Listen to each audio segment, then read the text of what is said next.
अस्सलामु अलैकुम रहमतुल्लाहि वबरकातुहू। कैसे हैं दोस्तों, उम्मीद करता हूँ आप सभी खैरियत से होंगे। जैसा कि सोशल मीडिया पर एक काफ़ी ज़्यादा वीडियो वायरल हो रही है मोहम्मद अली फैज़ी साहब की, जो हिंदुस्तान के मशहूर व मारूफ नात खां हैं। आखिर क्या है उस वीडियो की सच्चाई? बताया जा रहा है कि मोहम्मद अली फैज़ी साहब ने नजराना एडवांस में ले लिया है, लेकिन बगैर नात खानी किए नेपाल के जलसे से चले गए। आखिर हकीकत क्या है?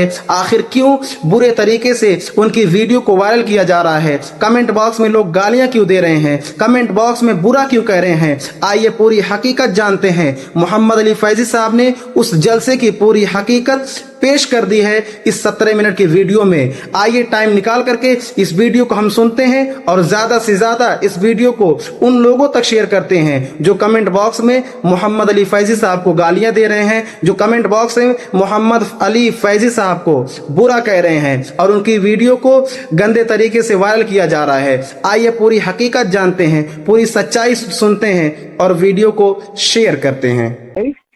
मैं मुदस्सिर अमजदी बोल रहा हूँ। अच्छा, खैरियत से हो भाई? जी जी, अल्लाह का शुक्र, आपकी दुआएं हैं। माशाअल्लाह। फरमाइए, क्या हुक्म है? असल में ये आपकी एक वीडियो वायरल हो रही है शायद के नेपाल के कपिलवस्तु जिला की जो है, जिसमें कोई मौलाना जो है वो बहुत जो है आपके खिलाफ जो है बड़ी अजीब अजीब बात कर रहे हैं कि पैसा लेकर के नात नहीं पढ़े, भाग गए, ये किए वो किए, इस तरीके से। अच्छा, हाँ, तो क्या असलियत है और क्या हकीकत है, आप ही बता दें। असल में मैं कोई बात तो फोन पे नहीं करना चाहता हूँ, लेकिन आप पूछ रहे हो। जी आप वो मुदस्सिर भाई बोल रहे हो, मौलाना मुदस्सिर अमजदी? जी जी जी। अच्छा, वो अभी मेरी मुलाकात हुई थी गालिबन आपसे ना? हाँ हाँ, सिमडेगा में। सिमडेगा में। माशाल्लाह। तो मुदस्सिर भाई, जी आपको बता देता हूँ, जी हालांकि मैंने इस सिलसिले में किसी से फोन पे कोई बात नहीं की। जी अभी ये रात की बात है, मैं तो अभी घर पे आ गया। जी। दरअसल ये तारीख मैंने दी थी, एक लड़का है इश्तियाक नेपाली करके, माशाल्लाह, वो नात पढ़ते होगी। हमारे घर पे आता जाता है लड़का, बहुत अच्छा लड़का है और बहुत मोहब्बत करता है मुझसे। मैं भी उससे बहुत मोहब्बत करता हूँ, छोटा है, अल्लाह ताला उसे उरूज दे। आमीन। तो उसने जिद की कि भैया आप कोई तारीख दे दीजिए जी और प्रोग्राम हो जाए। तो हमने कहा बाबू मैं जा रहा हूँ बगदाद शरीफ जी और मैं लौटूंगा तो सफर की थकान रहेगी, और फिर मेरा प्रोग्राम मुरादाबाद में है 17 को, और मुरादाबाद से यहाँ आना बहुत लंबा है, तो मैं अपने हिसाब से उधर ही की तारीख दे दूंगा, मेरे लिए जिद नहीं करो, मैं आ नहीं पाऊंगा। जी। लेकिन वो जिद पकड़ लिया, नहीं माना। तो मैंने कहा चलो ठीक है, तो तुम 18 को कर लो। अब ये तारीख तय हो गई, सारा कुछ हो गया, और उन्होंने मुझे 5,000 रुपए बतौर किराया भेजा। अच्छा अच्छा। मैं बगदाद शरीफ में ही था। तो जी। अब चूंकि वहाँ फोन पे वगैरह नहीं चल पाता है, वहाँ पता नहीं क्या मसला है कि वहाँ मतलब काम ही नहीं करता वो एप्लीकेशन। तो जब इन्होंने भेजा तो मुझसे बोले कि अगर चेक कर लीजिए, तो चेक नहीं हो पा रहा था कि आया है कि नहीं आया, तो मैं उनको कोई मतलब कंफर्म जवाब नहीं दे पाया। बहरहाल मैं आया बहुत लंबा सफर करके, और चूंकि बॉर्डर पार करना था तो हर हाल में 7 बजे से पहले मुझे भंसार करवा के बॉर्डर क्रॉस करना था। हालांकि वो प्रोग्राम मेरे घर से मुश्किल से 25 किलोमीटर नेपाल बॉर्डर है और 15 किलोमीटर अंदर, अच्छा अच्छा। मतलब 40 किलोमीटर मेरे घर का डिस्टेंस है। लेकिन अब चूंकि सफर मैंने बहुत लंबा किया था, मुरादाबाद की तरफ से मुझे आना था, तो अब मैं वहाँ पहुंचा, मैंने गाड़ी भंसार करवाई और मैं 8 बजे जलसे में पहुंच गया। अब वो वीडियो आपने देखी होगी, मैंने भी देखी, चूंकि अभी जुमा की नमाज से पहले कई लोगों ने मुझे भेजा, तो एक नज़र मैंने उसको देखा कि क्या उन्होंने बयान किया है। तो उसमें आपने देखा होगा। हाँ, अब लोग भेजते हैं तो अब मैंने देख लिया।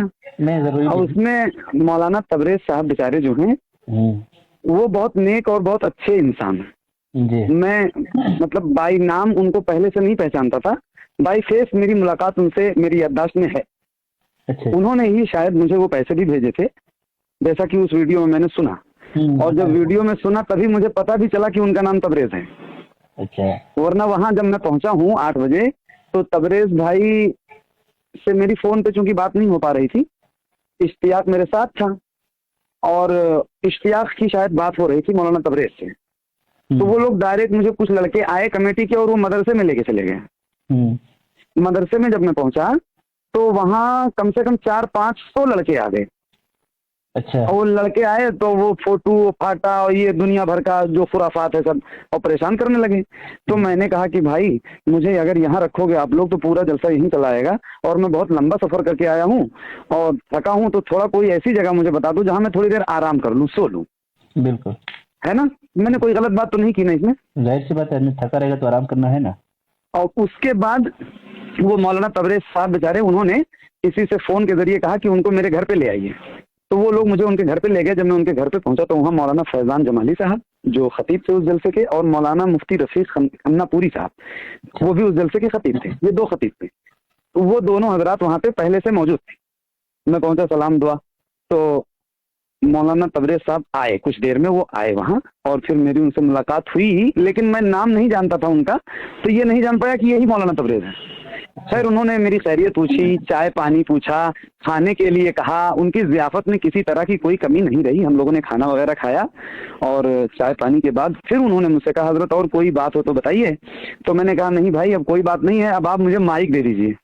तो बोले, हजरत हमारे गांव भर का ये मशवरा है कि आप आराम कीजिए और हम लोग आपको लास्ट में माइक देंगे। तो हमने कहा टाइम लगभग क्या होगा, क्या तरतीब है? तो बोले कि मौलाना फैजान साहब की और मुफ्ती रफीक साहब की तकरीर हो जाए, इश्तियाक वगैरह ना पढ़ लें, लास्ट में आपको पढ़ाएंगे, 1-1.5 बज जाएगा, और अगर आप पढ़ दोगे तो लोग चले जाएंगे, इसलिए हम सब ने मशवरा किया कि आखिर में आपको पढ़ाएंगे।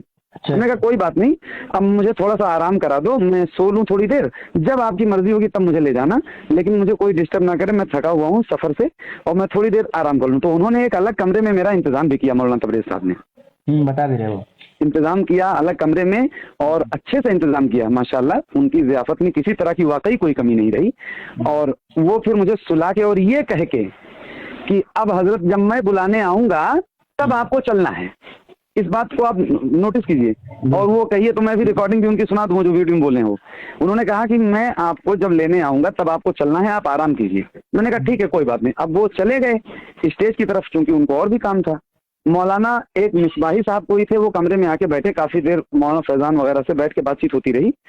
तो अब चूंकि वो मिसबाही साहब वहाँ बैठे थे तो मैं लेट नहीं पा रहा था उनके एहतराम में कि अब भाई वो बैठे हैं और मैं लेट जाऊं तो भी अजीब सी बात है। एक आलिम है, मौलाना फैजान बैठे हैं, तो अब अच्छा मैं ये कह भी नहीं सकता था कि आप चले जाइए, लेकिन अब मैं उनके एहतराम में ही वाकई बैठा रहा कि यार उलमा है यहाँ बैठे हैं, तो अब मैं लेटूं तो ये भी अच्छी बात नहीं है।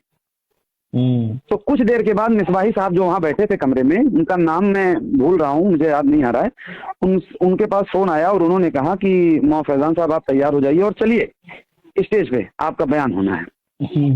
अब मौलाना मौलाना फैजान साहब को तकरीर के लिए जैसे वो लेके गए, हालांकि इश्तियाक नेपाली की नात होनी थी और इश्तियाक ने पढ़ा नहीं था, मतलब इश्तियाक ने भी नहीं पढ़ा था, मौलाना फैजान की तकरीर भी बची थी, मुफ्ती रफीक खन्नापुरी की तकरीर भी बची थी, उनके बाद मुझे पढ़ना था। और जैसे उनको वो लेके गए वैसे ही 3-4-5 लड़के आए मेरे पास कमरे में और बोले कि आप तैयार हो जाइए। तो अब जब वो लोग कमरे से चले गए थे मौलाना फैजान वगैरह, तो मैं लेट गया था। अब मैंने कहा भाई आप लोग जाओ, अभी जब मेरा टाइम होगा तो मौलाना तबरेज साहब आएंगे और जब वो आएंगे तब मैं चलूंगा। उन्होंने मुझसे यही बात कही। खैर वो लोग चले गए, फिर कुछ लोग आए 5-7 मिनट में, उनको भी मैंने वो बात समझा दी। फिर वो लोग चले गए, फिर कुछ लोग आए, बुतुल हे बेटा खामोश हो जाओ। फिर कुछ लोग आए। अब वो लोग जो आए तो उन लोगों से मैंने जब ये बात कही कि भाई मौलाना तबरेज साहब ने हमसे कहा है कि हजरत आप आराम कीजिए, जब आपको पढ़ना होगा तो हम ले चलेंगे, तब आप चलिएगा। तो बोले उन लोगों ने कहा कि मौलाना तबरेज जिम्मेदार है कि हम लोग जिम्मेदार हैं, कमेटी के हम लोग हैं, चंदा हम करें और मौलाना तबरेज आपको ले जाएंगे। मौलाना तबरेज कौन है? अच्छा तो हमने कहा यार ये एक जलसे के कई मालिक हैं क्या? तो मैंने कहा भाई अभी मौलाना फैजान की तकरीर भी नहीं शुरू हुई है, मुफ्ती रफीक साहब की पूरी तकरीर बची हुई है, 2 तकरीरें आपके पास बची हुई हैं, मुझे थोड़ी देर आराम कर लेने दो। मेरी 2 साल पहले तबीयत बहुत ज्यादा खराब हुई थी, तो मैं थोड़ा सा एहतियात करता हूँ, मुझे अपने ए बेटा रुको, बात कर रहा हूँ फोन पे, दौड़ो नहीं। तो मैंने कहा मेरी तबीयत 2 साल पहले खराब हुई थी, तो अब उसमें थोड़ा सा मैं एहतियात करता हूँ और अपने हिसाब से थोड़ा सा मैं चाहता हूँ कि मैं आराम कर लूँ, क्योंकि लोग आते हैं सुनने के लिए, तो उन लोगों ने जैसे यूट्यूब वगैरह पे सुना हुआ होता है वैसे ही सुनना चाहते हैं। जो मैं थक जाऊंगा 2, 2.5, 3 घंटा वहाँ स्टेज पर बैठ के, तो मैं क्या पढ़ूंगा? अच्छा ये बात लगभग 11:15 बजे रात की है और मुझे पढ़ना है कब? 1 बजे। 2 तकरीरें हो जाएंगी उसके बाद, अभी 11:15 बज रहे हैं, इश्तियाक नेपाली खड़े भी नहीं हुए हैं, मौलाना फैजान की तकरीर बाकी है, मुफ्ती रफीक की तकरीर बाकी है, उसके बाद मुझे पढ़ना है, आप समझो। तो मैं जब ये बात उनसे मैंने कही कि मुझे थोड़ा सा आराम करने दो, आपके यहाँ के जो आलिम हैं उनसे मेरी बात हो चुकी है ऑलरेडी, और उन्होंने ये कहा मैं आऊंगा बुलाने तब चलना। तो बोले वो कोई जिम्मेदार है क्या? हम लोग कमेटी के हम जिम्मेदार हैं, हम जाएंगे बुलाने के, हम ले जाएंगे अपने हिसाब से कि उनके हिसाब से। तो मैंने कहा ऐसी बात ना करो भाई, ऐसे नहीं बोला जाता है, वो आलिम हैं और आप यहाँ के इमाम होंगे या कोई जिम्मेदार आदमी होंगे, उन्होंने कहा है तो उनकी बात का लिहाज रखो। तो बोले कि अरे तुम लोगों को खाली सोने के लिए और खाने के लिए बुलाया है। अच्छा, ये जुमला। हाँ, तुम लोग खाली सोने और खाने के लिए आए हो जलसे में, हमारी चले तो हम किसी आलिम को बुलाएं ही ना तकरीर करने के लिए, ना नात पढ़ने के लिए। जितने आलिम आते हैं खाली खाते हैं सोते हैं। उधर एक मौलाना सो रहा है और एक तुम सो रहे हो, मतलब मुफ्ती रफीक साहब उधर सो रहे थे। अच्छा। उनको भी कि उधर एक सो रहा है और एक तुम सो रहे हो, ऐसे। और जितने हैं सब ऐसे ही खाली खाते हैं और सोते हैं जलसे में पहुंच के, इनको कोई मतलब नहीं है। हालांकि होना ये चाहिए कि ईशा के बाद जैसे जलसा शुरू तब से लेके जब तक खत्म ना हो तब तक जलसे स्टेज पर बैठना चाहिए तुम लोगों को। ऐसे मतलब बहुत सख्त लहजे में बदतमीजी के साथ और भी बहुत सी बातें उसने कही जो मैं नहीं कहना चाहता हूँ जी। तो ये बात मुझे बुरी लगी कि यार ये मुझे तो कह ही रहा है और उलमा को भी कह रहा है, तो कम से कम मेरा एहतराम नहीं करता, उलमा का तो एहतराम करता। तो मैंने कहा भाई आपकी ये जो बात है ना ये अच्छी नहीं है, इस तरह की बात ना करो। तो बोला हमारी चले तो हम जलसा ही ना करवाएं, तुम लोगों को बुलाएं ही ना, ये सब पागल हैं कमेटी के लोग और जिद करते हैं, मानते नहीं है कोई बात। मतलब तरह तरह की बात उसने जितनी खुराफात करनी थी उतनी खुराफात की। तो मैं उठा भैया, मेरी गैरत ने गवारा नहीं किया कि अब इतनी सारी बातें यहाँ ये कर रहे हैं बदतमीजी से। और जब मौलाना तबरेज ने कह दिया था कि अच्छा, मौलाना तबरेज साहब ने वीडियो में कहा है कि आलिम से बात करेंगे तो आलिम की तरह जवाब मिलेगा, जाहिल से बात करेंगे तो जाहिल की तरह जवाब मिलेगा। तो जब आप मुझसे ये बात मौलाना तबरेज साहब कह के गए थे कि मैं बुलाने आऊंगा तब जाना, तो ये 3-3 बार और लोगों को भेजने का क्या मतलब था?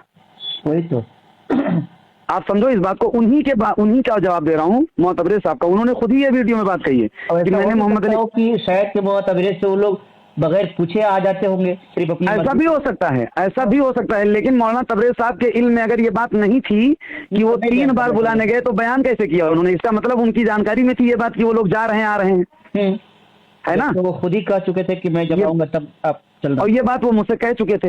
तो हम लोग थके रहते हैं, थोड़ा सा आराम अगर कर लेंगे तो मेहनत से अच्छा ही पढ़ेंगे ना भाई। वैसी बात है। तो अब ये तो कोई समझ नहीं रहा। तो अब इतनी बात बुरी लगी भाई तो मैं चला आया, क्योंकि उन्होंने फिर उलमा की शान में तौहीन करना शुरू कर दिया ना, तो मुझे बुरा लगा। तो उन्होंने सबको उसी में लपेट दिया, तुम सारे मौलवी मौलाना फिर मैंने गाड़ी उठाई और फिर मैं अपना चलाया एक होटल में, क्योंकि रात बॉर्डर क्रॉस नहीं कर सकता था। तो एक होटल में जाके वहीं अपना आराम से सोया और सुबह वो फिर बोल रहे कि फोन भी नहीं उठा रहे थे और ये कोई जवाब भी नहीं दे रहे थे। मैं लगाया नहीं, गलत बात। आप बताओ पहले कि मैं फोन क्यों नहीं उठाऊंगा? मेरे फोन में उनका 1-2 बार फोन आया। अब क्योंकि नेटवर्क का मसला रहता है वहाँ पे, तो अब जहाँ जहाँ तक वो बात हो पाती थी, क्योंकि मैं इंडिया का हूँ, बॉर्डर का मामला था, तो एयरटेल वाला सिम जो है नेटवर्क कहीं कहीं पकड़ता था। तो अब जब पकड़े तो उठाऊं, लेकिन बात हो ही ना पाए, ना मेरी बात उनसे हो पाए ना उनकी बात मुझसे हो पाए, क्योंकि नेटवर्क का मसला था। तो जब एयरटेल वाला नेटवर्क कभी कभी पकड़ ले तो आ जाता था फोन, लेकिन फोन उठाने के बाद बात हो नहीं पाती थी। और व्हाट्सएप पे आता था तो कनेक्टिंग लिख के आता था, बात नहीं हो पाती थी कोई क्लियर मुझसे। यही मसला है। अब बताए ना कि अब इसमें मेरी क्या खता है, आप बताइए। ऐसे हालात जब बनेंगे, कोई भी आदमी बदतमीजी करेगा तो अब वहाँ बदतमीजी करने के बाद वहाँ कोई रुकेगा? आप बताओ। कभी नहीं। और इस तरीके से जुमले मतलब ये नहीं बोलना चाहिए। और जब वो खुद ही बोल के गए थे कि भाई मैं आऊंगा तब आप जाना, तो फिर तो क्या मतलब? या तो उनको भेजना नहीं चाहिए था, या लोग जा रहे थे बार बार और आपको खबर थी, तो इसका मतलब आपकी रजा थी उसमें। अगर आप चले भी आए तो पहले तहकीक करके तब बोलना चाहिए उनको स्टेज पे। अब ये समझिए कि आग की तरह ये वीडियो फैल रही है और आपकी मान के चलिए कि इस तरीके से लोग तौहीन भी कर रहे हैं, तरह तरह के कमेंट भी कर रहे हैं, तो अच्छा नहीं लगता है। नहीं, कमेंट वगैरह तो ना मैं पढ़ता हूँ और ना मेरे पास इतना टाइम है, लेकिन है ना। और ये जो इस तरह की चीजें जो लोग फैलाते हैं उनको एक बार कम से कम तहकीक की जरूरत है। जैसे आपने अभी तक ना कोई वीडियो शेयर की होगी जहां तक मुझे उम्मीद है, और ना किसी को भेजा होगा। आपने मुझे फोन किया ना, पूरी तफ्तीश की, मैंने आपको पूरी बात बताई। और मैं फिर ये बात बता रहा हूँ कि मौलाना तबरेज की ज़ियाफत में किसी तरह की कोई कमी नहीं थी वल्लाह। हाँ, वो जब तक थे कि मैंने वो जब तक थे, ये बात मैं भी कबूल कर रहा हूँ, बता रहा हूँ आपको, वो जब तक थे तब तक किसी तरह की कोई बात नहीं हुई। उनके जाने के बाद ही ये सारे मामला पेश मिल गए। चलिए, ये माशाल्लाह, या तो फिर उन कमेटी वालों में और उन तबरेज में कुछ ऐसा आपसी रंजिश हो जिसकी वजह से उन लोगों ने ऐसा किया हो। वल्लाह आलम। मतलब कयास कर रहा हूँ मैं, बाकी मैं कोई मेरी कोई मतलब तहकीक नहीं नहीं लाना है। चाहिए इसको, चूंकि अभी आए दिन स्टेज के जो है क्लिप्स वायरल हो रहे हैं, अच्छा माहौल जी। बिल्कुल नहीं बन पा रहा है, समझ रहे हैं। हम लोग चाहते हैं कि नहीं, आप बताइए, आप मुफ्ती साहब, अमजदी साहब, मुदस्सिर भाई, कि अब इस तरह के हालात अगर आपके साथ पेश आएंगे तो आप क्या करेंगे? आप बताइए। कोई अगर आपके हम सामने लोग उलमा को कहेगा और हम ऐसे लोग कहेगा प्रोग्राम तुम लोग करते खाने हैं ना, सोने आते हो, तो इस तरह की चीजें आएंगी तो क्या करेंगे आप? ये दर्द कोई कुछ तो समझ जमीर जिंदा है ना भाई। नहीं थक समझ के रहे हैं। मर के सफर करके पहुंचो और उसके बाद ऐसी इस तरह की बातें कोई करेगा। और मौलाना तबरेज़ साहब कह रहे हैं कि आलिम से बात करेंगे तो आलिमाना जवाब मिलेगा, जाहिल से बात करेंगे तो जाहिल। तो मैं बात करने तो गया नहीं था उन लोगों से, वो लोग बार बार खुद ही तो आ रहे थे। बिल्कुल। और मैंने अपनी बात ही रखी थी कि मुझे अभी मत ले जाओ, मौलाना तबरेज़ साहब जब आएंगे तब चलूंगा मैं। उन्होंने एक कहा कि मसला मैं ये भी है मोहम्मद अली भाई कि आपने कभी किसी को फोन भी नहीं किया कि मुझे प्रोग्राम दो, और फिर प्रोग्राम बुला कर किस तरीके से जलील करना हमको अच्छा नहीं लगता है। मैंने अच्छा, मैं खुदा की कसम, मैं तहदीस नेमत के तौर पे मुदस्सिर भाई ये बात मैं आपसे अर्ज कर रहा हूँ, और मेरे रब का बड़ा एहसान है, मेरे असातिज़ा और वालिदैन की और मुझसे मोहब्बत करने वाले लोगों की दुआएं हैं मुझ पे, अल्लाह का शुक्र है। मेरी मेहनत से कुछ भी नहीं है मेरे पास, सही बता रहा हूँ मैं। बिल्कुल। और प्रोग्राम की जहां तक बात है ना, अगर सही मानों में प्रोग्राम ही खाली प्रोग्राम ही खाली प्रोग्राम ही खाली प्रोग्राम ही अगर करना हो तो रमजान में भी प्रोग्राम हो जाएंगे। लोग खाली फोन करके ये कहते हैं ना कि कोई भी तारीख दे दीजिए, लेकिन अब ये लोग पता नहीं जैसे जलसे में बुला के एहसान करते हैं। अच्छा, वहां मैंने उनको तारीख दी थी तो पहले मना किया था कि मत बुलाओ, मुझे बहुत लंबा सफर करके आना है, रहने दो। लेकिन वो जिद कर गए कि नहीं आप तारीख दीजिए भैया, तारीख दीजिए, तारीख आप दीजिए। शायद बगदाद, हाँ, मैं बगदाद शरीफ गया हुआ था। वहां से डायरेक्ट आए नहीं उसी प्रोग्राम पे? नहीं, मुरादाबाद होते हुए आया। अच्छा, मुरादाबाद होते हुए है ना, फिर भी एक लंबी मुसाफत है। हाँ, 600-650 किलोमीटर का सफर करके आया बाई कार। बताइए। और उसके बाद ऐसी सूरत हाल पैदा हो जाए तो फिर क्या होगा, आप बताओ। खैर, ये रिकॉर्डिंग में कर लिया हूँ ये सारी बातें, अगर आप कहें तो मैं शेयर कर दूं। बिल्कुल, आपकी मर्जी है, जैसा आप चाहें, आप मेरे भाई, कोई ऐसी बात नहीं। इसीलिए मैं फोन किया था कि लोग जो है मतलब ये कि जो बदगुमानियां अपने दिलों में। अच्छा, आपसे भी मेरी मुलाकात हुई है, आप बताओ मैं कितना मगरूर हूँ और कितना बदअखलाक हूँ, आप बताइए। अरे नहीं यार, जो करीब से जाने वो न जानेगा। आप भी दुनिया देखते हैं, लोगों में जाते हैं, उठते बैठते हैं, कम से कम कुछ तो चेहरा शनास होंगे आप। बिल्कुल। कुछ तो पहचाना होगा ना। मेरा दर्द था, मुझे तकलीफ हुई भाई, तो मैं आया वहां से। वरना मैं, अगर मुझे नहीं पढ़ना होता तो मैं भंसार क्यों करवाता, नेपाल में जाता क्यों, पहले ही मना कर देता, नहीं जाता। वहां इतनी कुर्बानियां देके गया क्यों? 25,000 रुपए लिए। झूठ बोल रहे हैं वो, उन्होंने मुझे 5,000 रुपए भेजे थे बतौर किराया। क्या और कोई बात नहीं। खैर, माइक उनके पास था, उनको तहकीक थी नहीं है, उनको जो जो बताया गया, जो उन लोगों ने जाके बताया वो उन्होंने बयान कर दिया, उनकी भी कोई खता नहीं है। लेकिन यह है कि मौलाना तबरेज़ साहब को थोड़ा सा एहतियात करना चाहिए था, एक बार मुझसे पूछ लेते, फिर बाद में वो वीडियो बना के डाल देते, ऑडियो डाल देते, वजाहत बयान कर देते कि लेकिन अब क्योंकि उनको भी जवाब देना था, वो भी बेचारे जिम्मेदार आदमी थे, उनकी भी कोई खता नहीं है। शायद की रिकॉर्डिंग पहुंच जाए वहां तक। नहीं, पहुंच भी जाएगी तो अच्छी बात है, और नहीं भी पहुंचेगी तो कोई मसला नहीं है। जो बात सच्ची थी वो मैंने बता दी।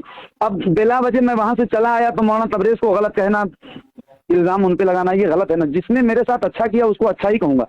और अगर उन लोगों ने ये नहीं कहा होता ना कि वो कौन है, हम लोग कमेटी के हैं, हम लोगों ने बुलाया है, आप उनके कहने पे क्यों जाएंगे, जब हम कहेंगे तब ले जाएंगे, तो ये सब चीजें मुझे लग रही थी कि यार जिस बंदे ने मुझे इतनी मोहब्बत से बुलाया उसी को ये लोग उल्टा सीधा कह रहे हैं।